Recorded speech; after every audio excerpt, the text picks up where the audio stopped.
په دې تشویش کې ناست دی چې دا مسلمانانو سره څه کېږي لګیا دي او دا د فلسطین کې او خاص کر په غزا کې دا کم طریقې سره چې بمباري کېږي لګیا ده، کم طریقې سره چې د هغه ځای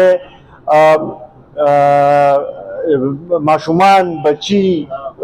میندې، خویندې، نور هلته کې چې کم دغه دي هغه خلکو باندې چې کم طریقې سره بمباري کېږي لګیا ده، د دې زما خیال دی مثال په ټولې دنیا کې نه میلاویږي. نن د افسوس خبره دا ده چې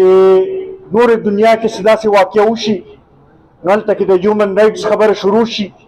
هلته کې د انساني بنیادي حقوقو خبره شروع شي، خو چې په فلسطین کې داسې کېږي په دې معنی هغه انساني بنیادي حقوق والم خاموشه ناست دي، هغه چې د کم د دې هیومن رایټس چیمپینز جوړیږي هغه خلک هم پې غلې ناست دي، هغوی دې خواته نظر نه دغه کېږي. مونږ ستاسو په وساطت سره ټولې دنیا ته دا ویل غواړو چې مونږ په دنیا کې امن غواړو، مونږ د فلسطینیانو لپاره د امن ژوند غواړو او مونږ دا غواړو چې دا مسله چې ده دا د UN د قراردادونو په مطابق چې دی هغه د حل کړی شي او دې طرف ته د توجه ورکړی شي او هلته کې چې کوم قتل عام کېږي لګیا دی دا د فوري روکاو کړی شي، ځکه چې دې سره د هر یو مسلمان چې دی د هغه زړه درد لیدلی دی. بیا دې سره سره چونکې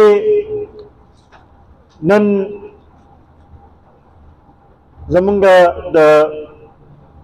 پارټۍ 11 یوم تاسیسم دی، نن 11 کاله مخکې په 2012 کې په 19 اکتوبر باندې مونږ د قومي وطن پارټۍ بنیاد ایښو او په دې سوچ مې ایښو، په دې خیال سره مې ایښو چې مونږ دا ګڼله چې پاکستان کې دننه د ورکوټي قومونو او بیا خصوصا د پښتنو چې دی د هغوی صحیح نمایندګي نه کېده لګیا وه. مونږ دا غوښتل چې دا ملک چونکې یو وفاق دی، یو فیډریشن دی، دا پکار دی چې په طور یو وفاق وچلولی شي او په دې کې خصوصا د ورکوټي قومونو او بیا خصوصا د پښتنو حقوق دي. مونږ دا غوښتل چې هغوی ته خپل هغه بنیادي حقوق ته میلاو شي. مونږ د هر پښتون لپاره د عزت ژوند، د ترقۍ ژوند، د امن ژوند غواړو. دا هغه بنیادي مقصد د قومي وطن پارټۍ او په دغې سوچ سره مونږ دا سلسله شروع کړې وه. نن هم مونږ دا ګڼو چې د ملک کې نن چې دا کوم حالات جوړ دي دې سره دا ثابته شوې ده چې دا څو پورې صحیح معنو کې یو په طور وفاق ونه چلولی شي نو دا ملک به ترقي ونه کړي، څو پورې چې څلور واړه صوبې یو ځای مخکې بونه تللی شي، څو پورې څلور واړو صوبو ته یو برابر حقوق میلاو نه شي نو هغې پورې به دا ملک ترقي نه کوي او د دې خلک به هغه شانتې خوشحاله نه وي. مونږ که وګورو نو زمونږ صوبه ارزانه بجلی پیدا کوي، زمونږ صوبه تیل پیدا کوي، زمونږ صوبه ګیس پیدا کوي، زمونږ صوبې سره بې تحاشا معدنیات شته، دلته کې ځنګلات شته. دا ټول وسایل چې دي که دا دنیا کې نور چته وي د هغې ځای به ترقي کولی. نن بنیادي طور باندې مونږ دا غواړو چې هغه وسایل چې کم زمونږ په دې خوره باندې دي چې هغه زمونږ د خلکو په کار راشي، زمونږ خلکو ته د هغې نه روزګار میلو شي، زمونږ خلکو ته د هغې نه فایده ورسي. هله به مونږ دا وایو چې د ملک چې دی د دې جوړېدو هغه اصل مقصد چې دی هغه سر ته ورسېدو، دا ملک چې دی هله به ترقي کوي. چې کله دا پښتانه هم پکې دا وګڼي چې او زمونږ هم په دې ملک کې حصه شته، زمونږ هم یو دلته کې حیثیت شته، هله به دا ملک ترقي کوي. په دغې سوچ سره مونږ دا بنیاد ایښی او انشاءالله 11 کاله تېر شو، په دې کې مختلف قسمه حالات هم ولیدل. خو دا ده چې زه د هغې ټولو ملګرو چې چا په دې سختو حالاتو کې پارټۍ سره مستقل مزاجه پاتې شو، پارټۍ سره همغه شانتې خپل وفاداري یې سر ته ورسوله، هغه ټولو ملګرو ته زه سلام پیش کوم او دا زه ورته وایم چې ستاسو دا قرباني چې ده ستاسو دا کم جدوجهد چې دی دا به انشاءالله مخکې به ځي او انشاءالله را روان وخت چې دی هغه ستاسو دی. عزتمندو دې نه مخکې چې نور کس په خپل ځای باندې تنګ دی او په دې نه پوهېږي چې څنګه به دا دوه وخته روټۍ خپل بچو له را پیدا کوم. بیا دغه سره که موږ وګورو نو ورځ تر ورځه د بجلۍ په بلونو کې چې کومه اضافه کېږي د ګیس په بلونو کې اضافه کېږي نو هر یو کس د میاشت په اخر کې دې ته حیران وي چې دا به کوم ځای نه به موږ پوره کوو.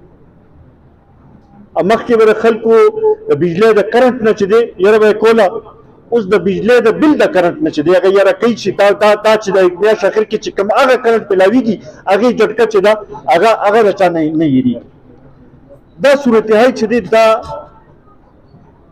په دا کم طریقې سره چې روان دی داسې نشي چلېدی. یو خو دا ټولو سیاسي پارټیو ته او په ملک کې ناست هغه واکداران چې کومې پالیسۍ جوړوي هغوی ته هم دې طرف ته به توجه ورکول غواړي. کوم چې اوسه پورې زمونږ د بیروکراسي شاهانه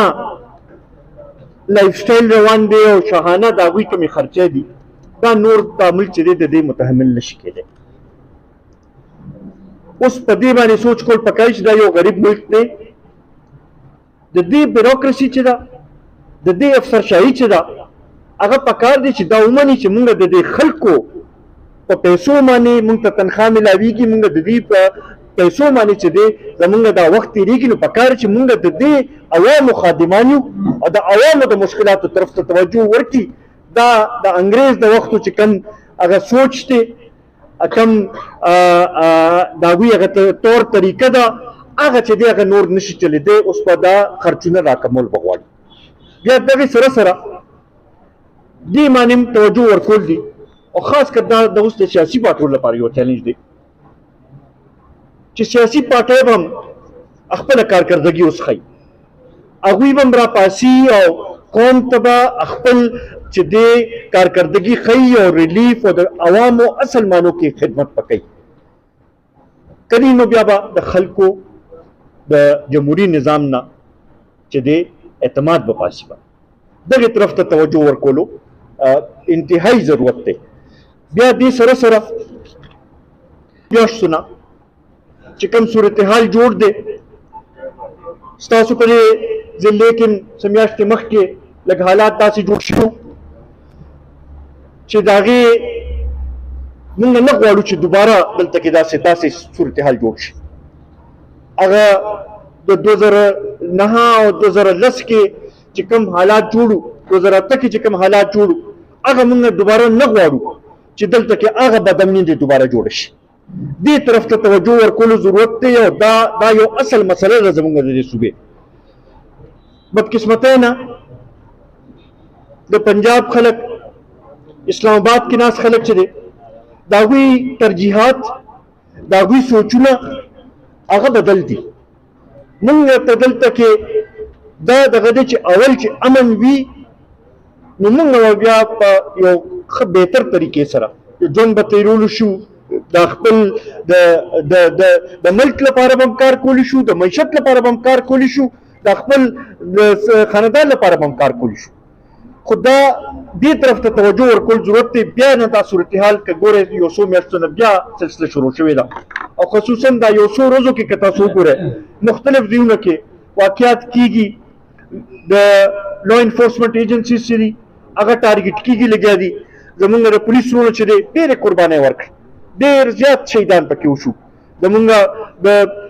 آرمي چې دی ډېر شهیدان وشو.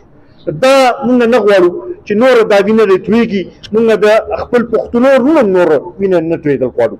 زمونږ دې غواړو چې دې خوا ته توجه ورکړل شي او امن راوستل چې دی دا لومړنۍ ذمهواري ده. که تاسو وګورئ نو قومي وطن پارټي چې ده دا د هغوی یو دغه دی چې زمونږ مشر چې کله دلته صوبې کې نو دلته کې که سوات کې لږ حالات لږ خراب شي نو هغوی په یو څو ورځو کې هغه حالات کنټرول کړي او واپس امن بحال کړو. داسې تجربه کار خلک پکار دي چې هغه د امن چې دی دا واپس راولي او دا سلسله چې دا دوباره صحیح طریقې سره روانه کړي. بیا دغه سره سره شیر بهادر خان هغې طرف ته دغه وکړو چې د دې وخت ضرورت دا دی چې الیکشنز یې زر ته زر وشي. 2013 کې چې څه شي دا په الیکشن کمیشن باندې یو ډېر لوی داغ دی. اوس دا د الیکشن کمیشن ذمہواري ده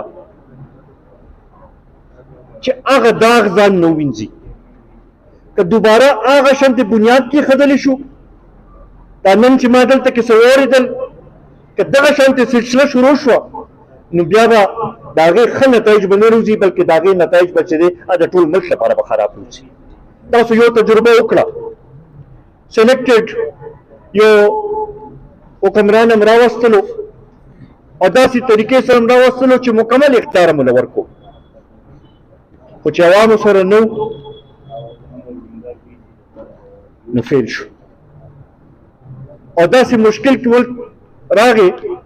چې زما خیال د پاکستان په تاریخ کې دومره قرضې او دومره ګراني او دومره معاشي مشکلات چې دې نه مخکې څه نه راغلي. که آینده هم داسې وکړی شو د هغې به نتایج ښه نه راوځي. مونږ دا مطالبه کوو چې فري اینډ فیر الیکشن چې په هغې کې هر چاته لیول پلینګ فیلډ میلو شي او هر پارټي ته دا یو دغه دې میلو وي چې هغوی په ازادانه حیثیت کې عوامو ته تللی شي عوامو ته رجوع کولی شي او چې عوام څوک خوښ کړي نو هغوی ته دا حق حاصل دی چې هغوی دې دا ملک مخکې په صحیح سمت کې بوځي او یو صحیح طرف ته روان کړي. بیا دغې سره سره زه به دا ووایم چې ډېر کوښښونه وشو چې دې ملک کې چې کوم زمونږ آیین دی هغې کې خو دا به طور وفاق لیکلی شوی دی خو په اصل معنو کې ډېر دا کوښښونه وشو چې دا به طور وفاق نه بلکې یو پریزیډنشل فارم کې چې دی دا ملک ته وچلولی شي هغې سره هم دا ملک ترقي نه کوي. وخت راغلی دی چې هر قوم ته هر صوبې ته د خپل حق میلو شي خپل وسایلو باندې ورته اختیار دې میلو شي هله به دا ملک چې دی ترقي کوي او همدغه سوچ د قومي وطن پارټۍ دی او دغه تسلي مونږ د سوات خلکو له ورکول غواړو چې که مونږ ته موقع میلو شوه مونږ وایم دې باندې کوشش کوو چې هر چاته د خپل حق میلو شي په صوبې کې دننه دی هر ضلع ته خپل حق میلو شي او هغه سلسله دې نه وي چې کوم تېر یو څو کالونه وا بدقسمتۍ نه دا څلور نیم کاله د سوات د ضلع نه وزیر اعلی پاتې شوی خو د افسوس سره دا وایم دا پر سوات ضلع واده یې کړې وه هغه هغه شانتې سر ته ونه رسوله. دا مونږ دې ځل په خپل منشور کې به مچو او دا د سوات خلکو سره مونږ ویل غواړو چې مونږ صرف ستاسو نه په هر ځای کې مونږ دا غواړو چې داسې انتظامي یونټس دغه شي په صوبې کې دننه چې هغه هر چاته خپل حق ملاویږي او د اپر سوات لپاره به مونږ جدوجہد کوو انشاءالله که مونږ له موقع د سوات خلکو راکړه نو انشاءالله دا ضلع به مونږ جوړوو.